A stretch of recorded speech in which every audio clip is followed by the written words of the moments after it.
अपने YouTube channel पे आपका हार्दिक स्वागत है। आज हिंदी की शिक्षण विधियों पर अपन चलेंगे। साचार्य विधि जो अपनी है वो आज कराई जाएगी। उससे पहले कुछ बात कर लेते हैं। जो शिक्षा मंत्री हैं गोविंद सिंह डोटासरा जी, उन्होंने एक दो दिन पहले एक वीडियो जारी किया। उस वीडियो में उन्होंने कहा भाई 2 सितंबर को रीट भर्ती आएगी। कब? 2 सितंबर को। क्या होगा?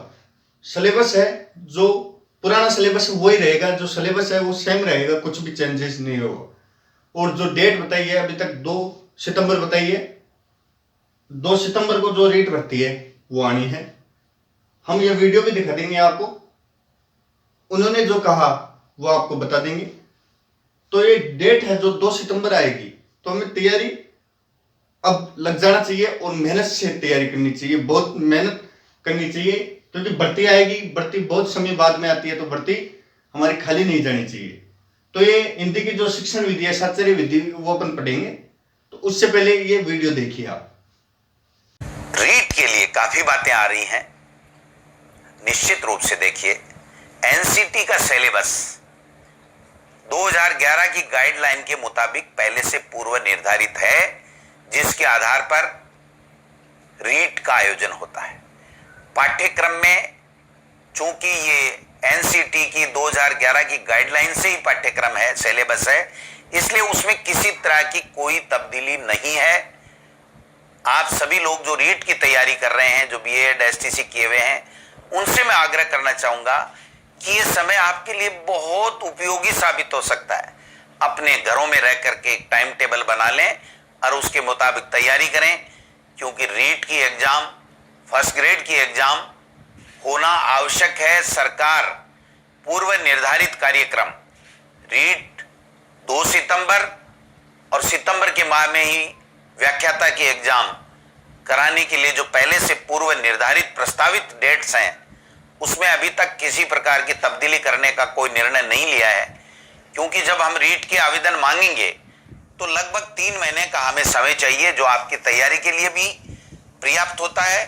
तो अभी 3 मई के बाद में इस डेट को आगे पीछे करने की अगर कोई बात आवश्यकता महसूस होती है तो ही निर्णय करेंगे, वरना अभी तक जो निर्णय कर रखा है सरकार ने सितंबर के माह में रीट का और फर्स्ट ग्रेड का, उसको ही मान करके आप लोगों को घर में बैठ करके सरकार के दिशा निर्देशों की पालना करते हुए करना चाहिए।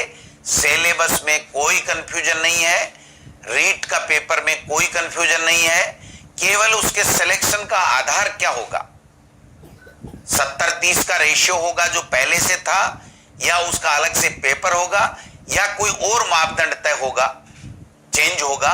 ये सब चीजें शिक्षक बनने के लिए हैं, न कि पात्रता परीक्षा के लिए। पात्रता परीक्षा में किसी तरह का कोई परिवर्तन नहीं है, इसलिए रीट की तैयारी आपको मन लगा करके अभी से घर में बैठ करके मैं समझता हूं करनी चाहिए। यही आपके लिए फायदे का, और इस समय का सदुपयोग आप लें। फिर चलते हैं आज की शिक्षण विधियों पे। आज की शिक्षण विधि कौन सी है ये देख लेते हैं। कौन सी है? साचार्य साचार्य साचार्य विधि। आज साचार्य विधि के बारे में पढ़ेंगे। साचार्य विधि किसने दी? सर्वप्रथम साचार्य विधि दी मारिया मोंटेसरी ने। कहाँ की थी? इटली की। Maria Montessori. कहाँ की? इटली। मारिया मोंटेसरी ने यह विधि दी। कहाँ की थी? इटली की। साचार्य विधि में क्या होता है, इस चीज को बताया मारिया मोंटेसरी ने। क्या बताया ये देख लेते हैं। कक्षा कक्ष में छात्रों को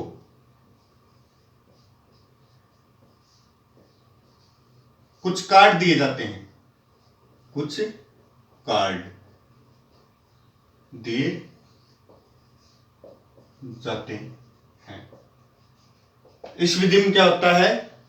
छात्रों को कुछ कार्ड दिए जाते हैं, विद्यार्थियों को कुछ कार्ड दिए जाते हैं, वो कार्ड किस चीज के, प्लास्टिक के या फिर लकड़ी के हो सकते हैं। उन कार्डों पे क्या रहता है, कई कार्डों पे चित्र रहते हैं, कई कार्डों पे उन चित्रों के नाम रहते हैं। तो उन कार्डों पे कार्ड किस चीज के, कार्ड प्लास्टिक के या फिर लकड़ी के,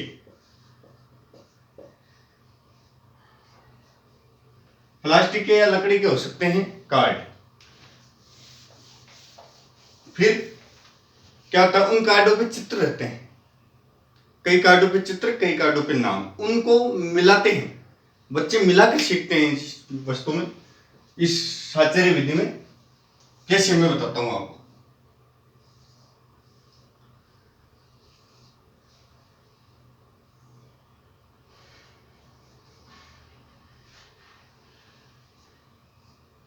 ये क्या हो गया, ये हो गया मटका। तो जैसे मटके का चित्र हो गया, अब एक कार्ड पे तो इसका चित्र हो गया और एक कार्ड पे मटका, मटका लिखा हुआ रह गया। और दूसरे पे जैसे कोई चित्र है, जैसे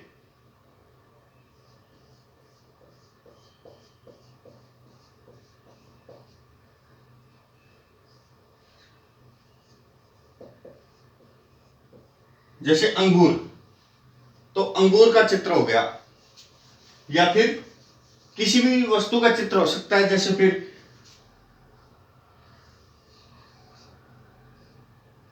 आम का चित्र हो गया, आम का। तो ऐसे होता है, कई कार्डों पे चित्र दे देते हैं, उन कार्डों पे फिर दूसरे कार्डों पे नाम रहता है। उन कार्डों को आपस में बच्चा मिलान करके सीखता है। बच्चे को इस, जो छात्र होता है, छोटे प्राथमिक कक्षाओं के छात्र होते हैं, उनको क्या होता है, इस विधि को करने में मजा आता है। खेल कूद की विधि भी है ये, तो इस विधि को आपस में करने में मजा भी आता है। कैसे, उन कार्डों को जोड़कर देखता है तो क्या होता है, संज्ञाओं का ज्ञान हो जाता है। क्या होता है, साहचर्य विधि में संज्ञाओं का, संज्ञा शब्दों का ज्ञान हो जाता है, संज्ञाओं का ज्ञान हो जाता है, संज्ञा शब्दों का ज्ञान हो जाता है इस विधि में। आगे चलते हैं। साहचर्य विधि में अपन आगे देखते हैं क्या होता है।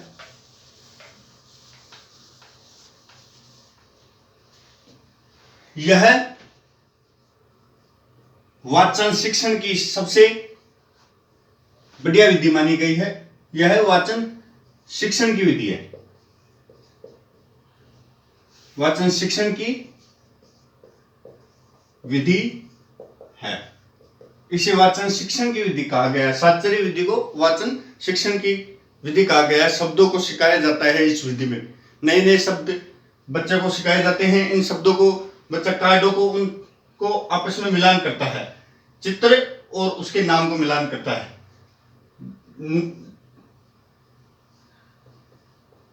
जैसे नल, नल के चित्र को मिलान करता है, तो ये नल का चित्र हो गया, और इसको शब्दों को दूसरे कार्ड में मिलान करता है, आपस में जोड़ता है। आगे चलते हैं।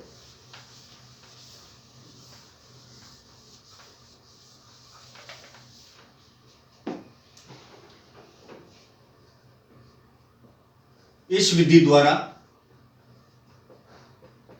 छात्रों में चिंतन की भावना का विकसित होता है, चिंतन की भावना विकसित होती है। इस विधि द्वारा छात्रों में चिंतन की भावना विकसित होती है। सृजनात्मकता, सृजनात्मकता भी विकसित होती है, सृजनात्मकता विकसित होती है। बच्चा सृजन, चिंतन करने लगता है, सृजनात्मकता विकसित होती है। सरल विधि है, छोटी विधि है। छोटी कक्षाओं के लिए, प्राथमिक कक्षाओं के लिए उपयोगी है ये विधि, छोटी कक्षाओं के लिए उपयोगी है, छोटी कक्षाओं के लिए